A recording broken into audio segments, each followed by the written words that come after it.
So to all my viewers who don't know who these people are, these are the Homespun Haints, and I would like you guys to introduce yourselves and brag about your little podcast that I love so much.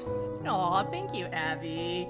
Well, I am Becky, one half of Homespun Haints, and this is my lovely co-host. You can say your name. I'm Diana. Hi. I'm used to Becky talking for me. I do the writing, she does the talking. Well, sure, whatever she said. So we have a podcast called Homespun Haints, and we collect true spooky ghost stories, and we invite people who have had experiences. Oh, that's my cat. She's also part of the podcast, to come on the show and tell their stories in their own words, because ghost stories are always scarier when they're told by the very people who experience them. And Diana and I are both just spooky loving ladies, goths at heart that have been forced to live in a regular society, and this is our outlet to get the spooky stuff, get the spooky vibes going. Exactly. So our podcast, we invite people on to tell their true stories of things that are completely unexplainable and weird and fun and interesting. And then we ask them bizarre questions about them. And then we tell stories about getting mashed potatoes stuck up our noses and how much we love cats. Yeah. That's great. I also got cauliflower at my nose once. That was embarrassing. I heard that story. I did listen to that. It's a really bad problem of mine. I think I must just have like extra space between maybe that's why I'm such a good belcher. You know, between like the back of my throat and my nose, just things go up there and they get stuck. Speaking of you belching, so many people like DM me on Instagram or like in my YouTube comments saying that they want to see you and Tyler have a burp off. Okay. All right. Is it happening right now? I have prepared. His greatest burps just come out of nowhere. I'll be in the middle of talking during a video and he'll just let one rip, and then I'm like, I'm not even gonna edit that out. That was too good. Yeah. Nice. Yeah, no, they're fantastic. Props. As a fellow massive belcher, I'm very proud of, you do an amazing job. It's okay. My mom would be horrified. I used to almost get grounded as a kid because of it. Well, me and my brothers. Same. Really? Oh yeah, it was bad. Like it was one of those things where like my mother would be horrified and send me to my room, and my father would want to high five me, Mm-hmm. It was very mixed messages. Yeah, then when I grew up, burping was like a contest. Like you had to outdo each other, and it was a serious competition, and still is in my house. I love that. See, Becky, it was just a lesson in how you can't please everybody. Exactly. One question that I always ask everybody right when we start: do you believe in the paranormal? Oh, absolutely. Probably. Like I feel like one day I'm just gonna like have a random guest on, and they're just gonna be like, no, this is stupid.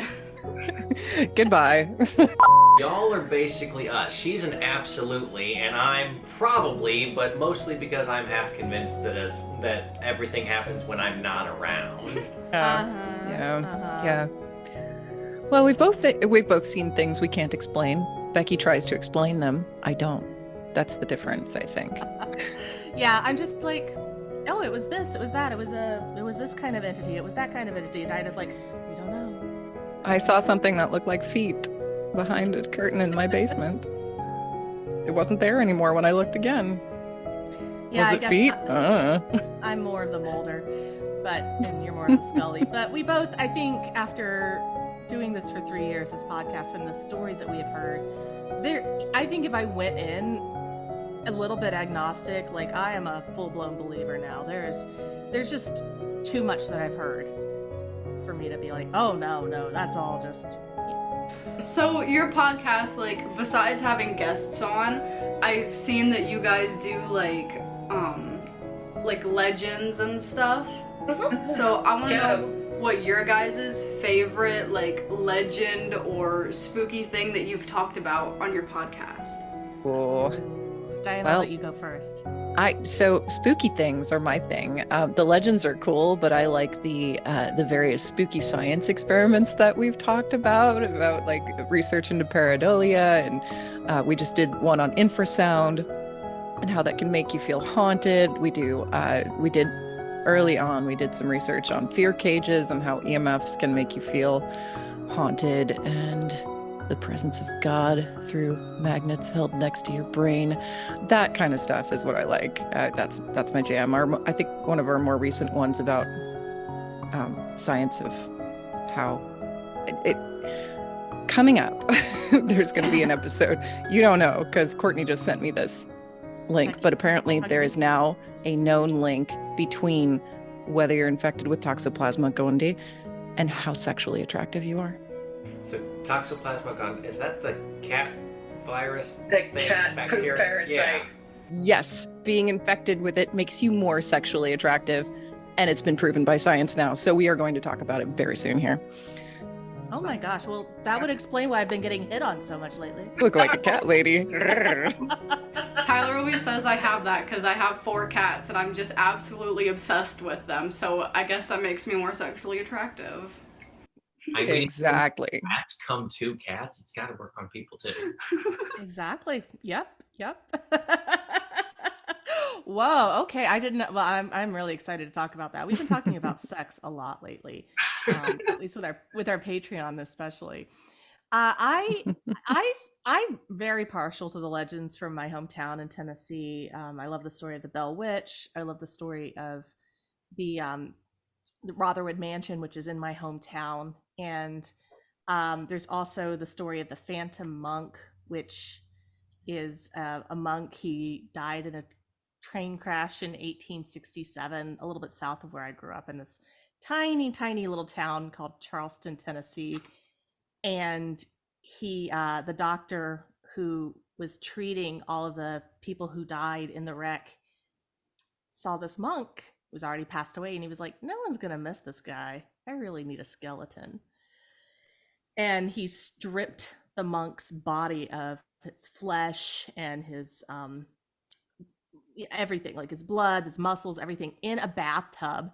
And then the skeleton showed up in his office, and nobody really put 2 and 2 together until he retired and the next doctor moved in. And that guy kept seeing this like hooded figure walking through the doctor's office, and he would hear the clicking of, he said it sounded like marbles clicking. He didn't put it together that it was a rosary. And then when they tore the building down in 1932, they actually found a monk's cowl and rosary hanging in the wall. The doctor had like walled it up in the plaster.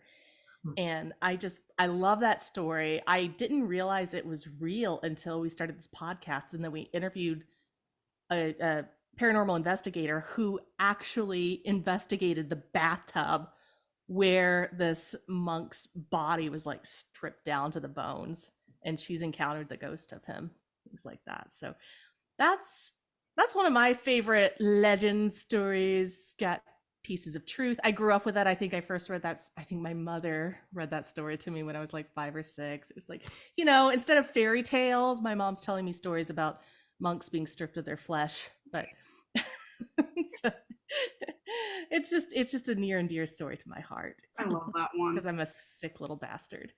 I love any story like that, especially when you grow up hearing it, and then when you get older, then you suddenly find out the story that you thought was just a myth or a legend actually has basis in fact, or came straight from like a news report or something. Yeah. It blew my mind, really. I love those moments where you're just like, wow. So one of my favorite episodes that you guys did was the talk about the octagonal houses. So I would love for you to explain to the viewers the theory behind that, because that was one of my all-time favorites that you guys have done. Aw, cool.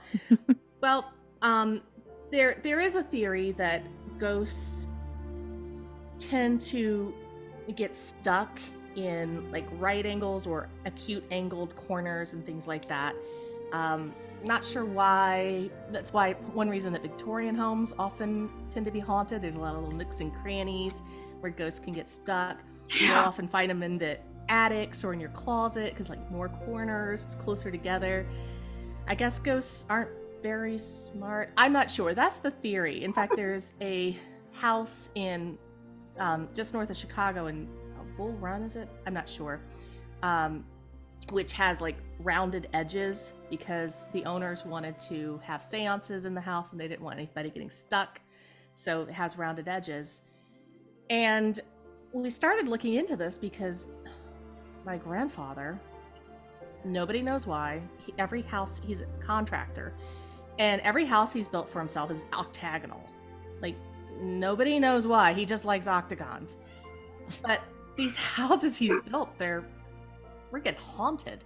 So we're like, okay, maybe the theory doesn't hold up. Like, he just, but yeah, and nobody in my family, we all, like, I talked to my cousins, we actually had one of my cousins on the show, and we were both just like, yeah, we don't know why Grandpa likes the octagons. He just likes octagons. Everything's an octagon.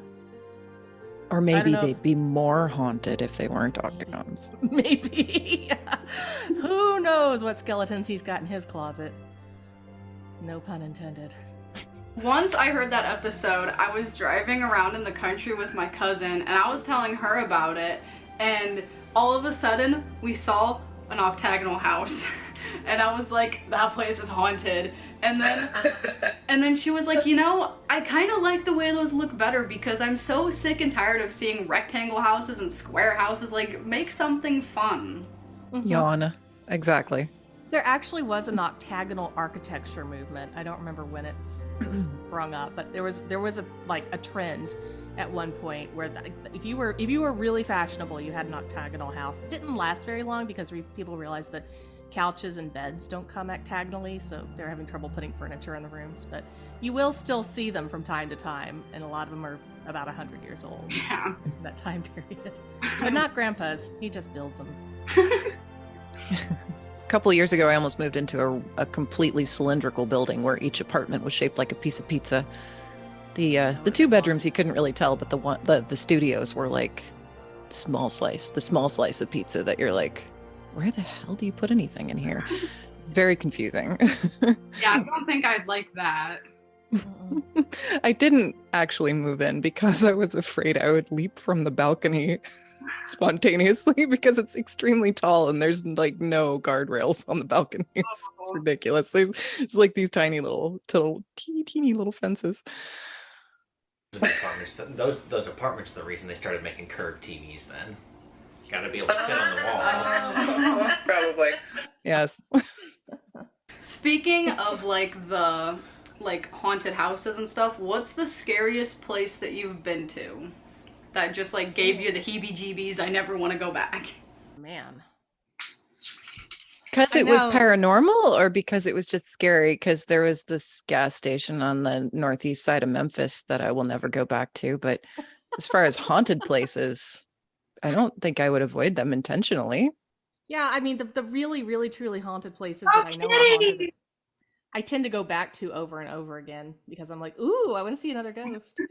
But the Sorrel Weed House in Savannah, in the basement, definitely, it was just really heavy and creepy. I didn't like it at all.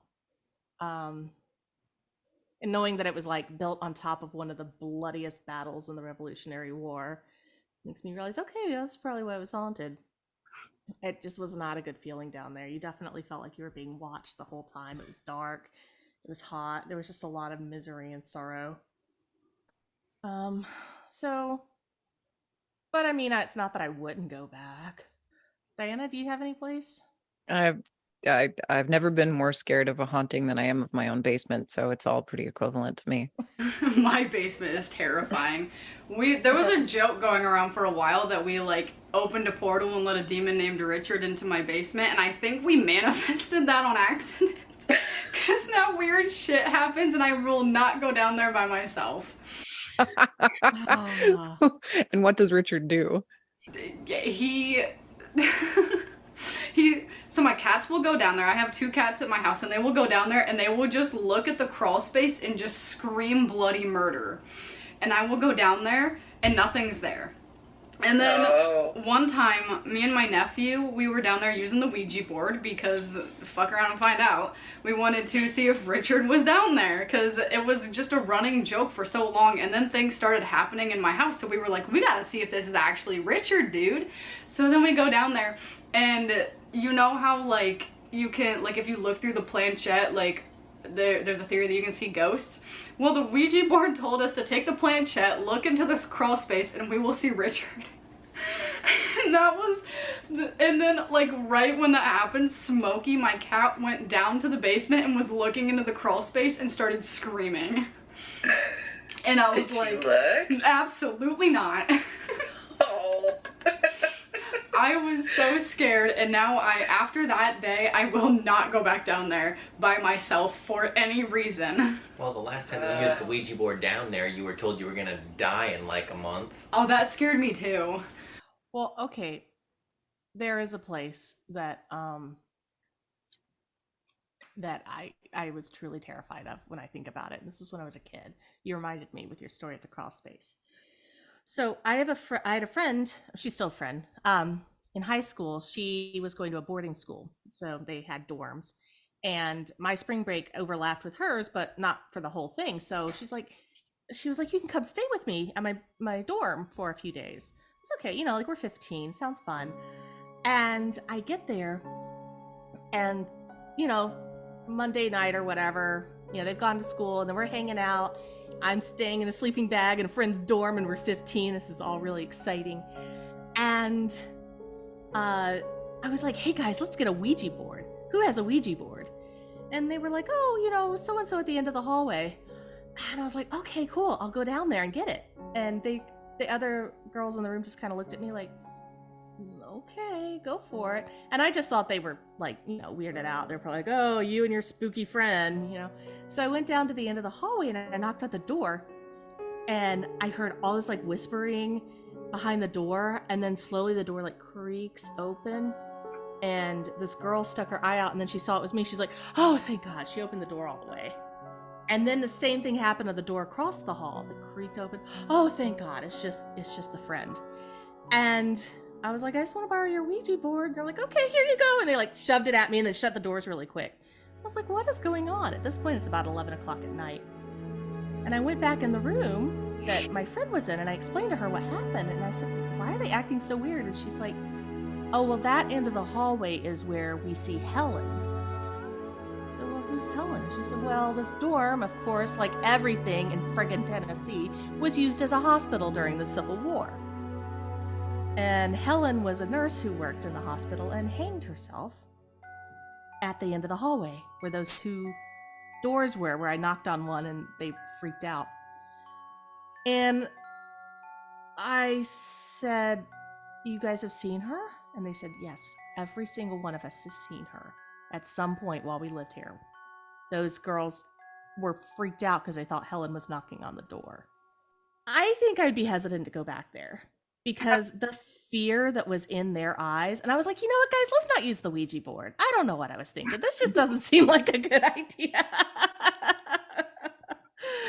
But yeah, that wasn't the only thing they saw. They would also see, oh my gosh, they saw all sorts of things there. Weird noises, footsteps. They would see wet footprints in the hallway and bloody footprints in the hallway and things like that. I'm like, man, it's not nice. Poor teenage girls having to deal with this. Did you ever see Helen, or? I didn't. Oh my gosh. I was such a scaredy cat then. I would walk down the hall and I would be like this. So I wouldn't have to look. That's what I used to do in my grandma's house. Like, she would babysit me every day when I was little, and she would take her nap between like 12:30 and 1:30. And so for an hour, like, my grandpa died in that house, and so I was so convinced that it was haunted. And to get to the bathroom, there's like a hallway like this, and then you have to walk straight to the bathroom, and I would always go like this because his bedroom was down there and I did not want to see his ghost. I was like, Yeah. And you probably would have, knowing you.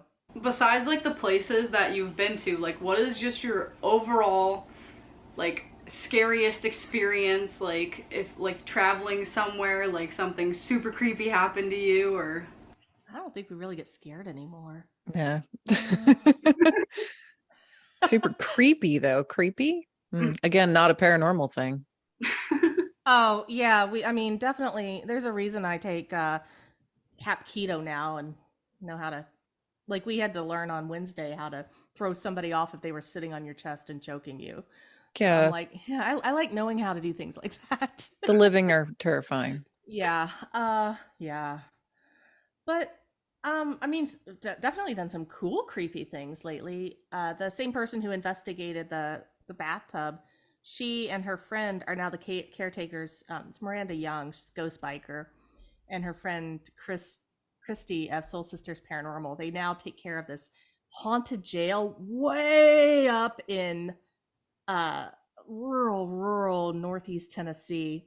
Like the town's got like 1,100 people in it, and I and another friend, Katie, of Lady Teal's Curios, we met up there and basically stayed the night in this haunted jail with our, all this equipment and stuff. And that was so cool. That was really awesome.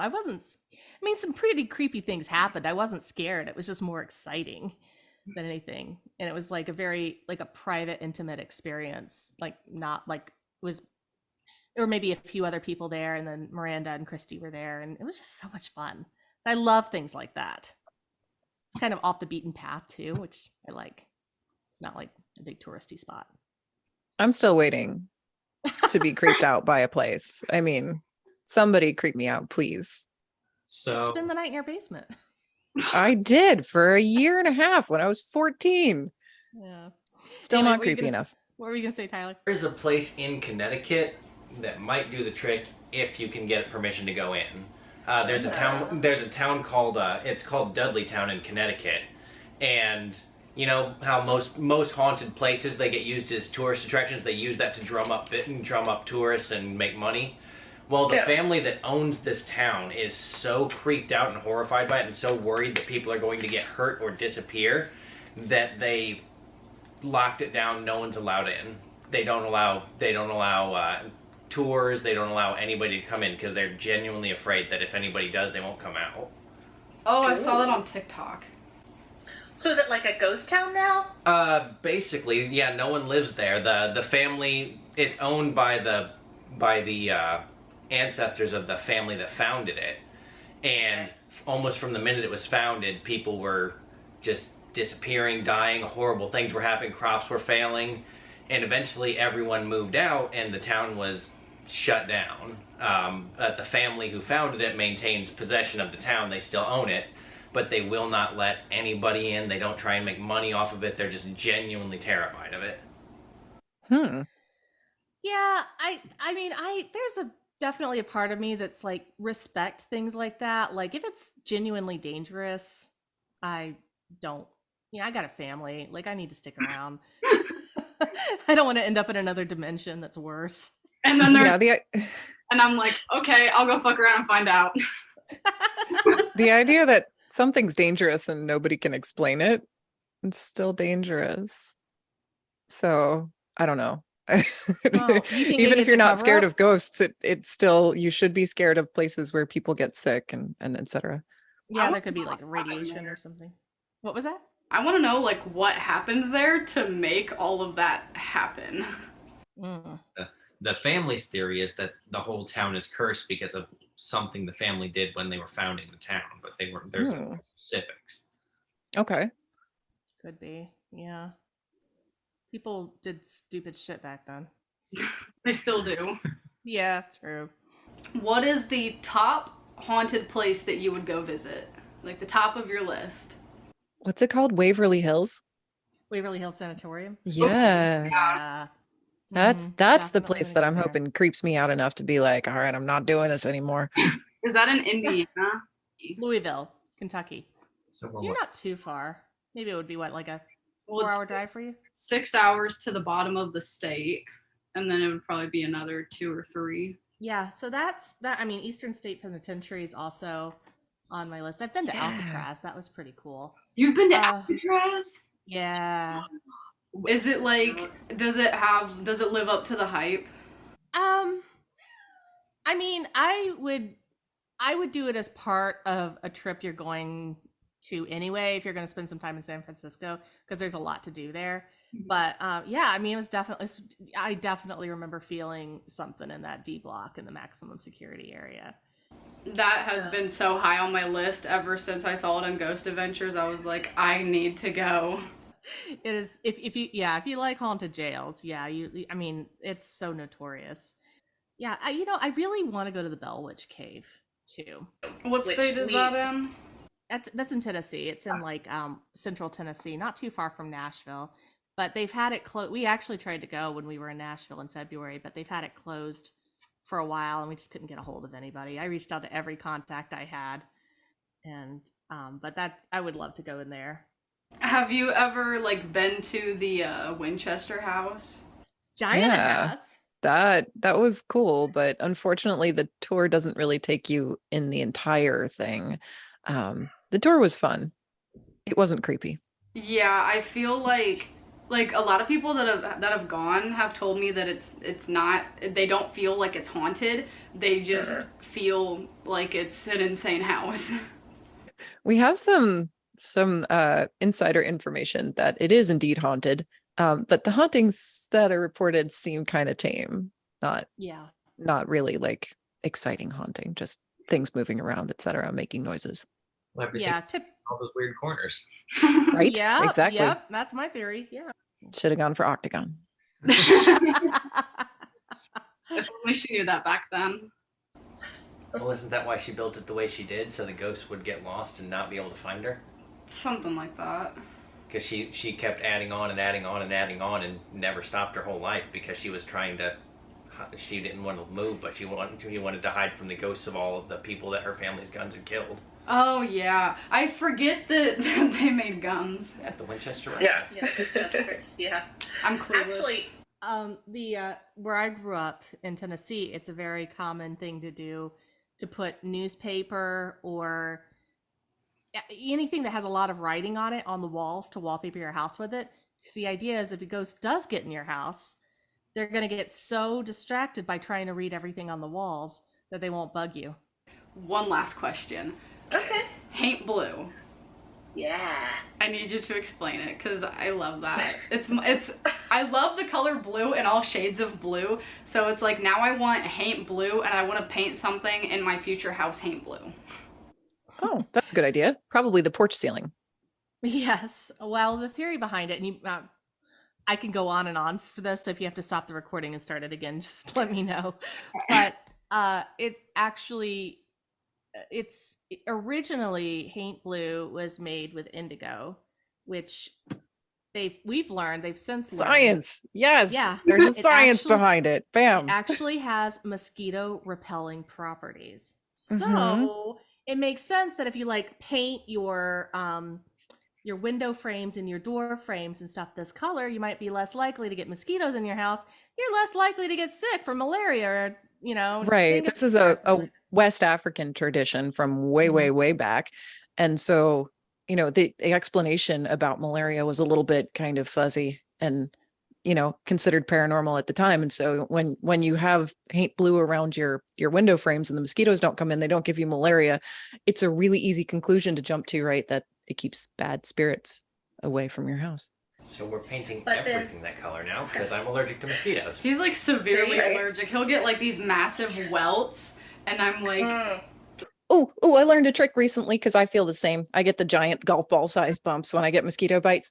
Right when you get one, grab a hairdryer and put it on there for 3 seconds on high until it stings pretty bad. It won't get any bigger. Okay. It's pretty painful, but so worth it. Interesting. Need to know. And where it goes, most of my nerves are burned off, so it'll just stop. There you go. Not too painful at all. Well, to continue with Haint blue, the enslaved people from West Africa were brought over to South Carolina and other Savannah area. They brought this tradition with them. And incidentally, they were often brought over to indigo plantations. So it's a little bit ironic that they were creating the very thing that then they would use to paint their own homes. They brought the tradition and then it seeped into the rest of Southeastern American culture. And now it's just everybody here does it. Unfortunately, if you go to the paint store and buy Haint blue, because a lot of paint will have like a paint blue color. It's kind of a sky blue color. It won't have indigo in it. So you might have to make your own if you really want to repel those skeeters. But another theory, and this is in a lot of cultures, is that ghosts can't cross water. And so they would see the blue and they think it was water. They'd get confused, be like, oh, I guess I can't go in there. Can't go in that house. And then they just go bug your neighbor instead. That's the story of Haint Blue. When I was a kid, they told people that even my last house, the porch ceiling was that lake Haint Blue. It's really common here, even in Georgia and in Tennessee where I grew up. And they said that it was to keep wasps from building nests because they would be confused and they would think it was the sky. But we all know that's not true. That's usually what they tell, like realtors will tell that to people when they move down here from up north. They'll be like, oh yeah, it's just a Southern tradition. We just do that to keep the wasps away. They don't want to scare people off and be like, no, it's because we got ghosts.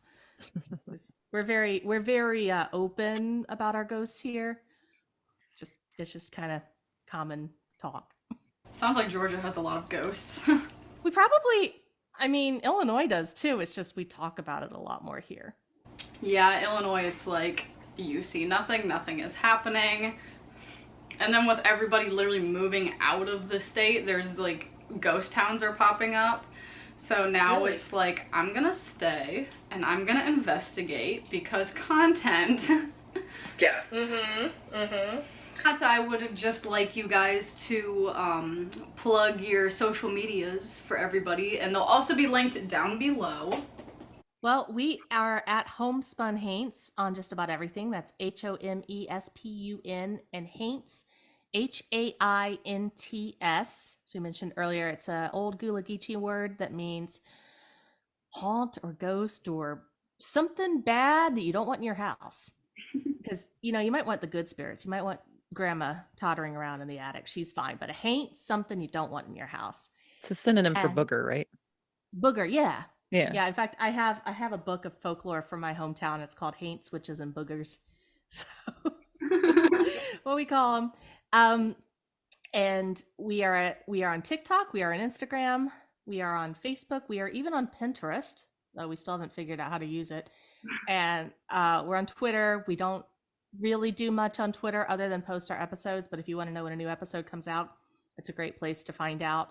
Again, it's all at Homespun Haints. And then we do have a YouTube channel, which is just youtube.com/Homespun Haints.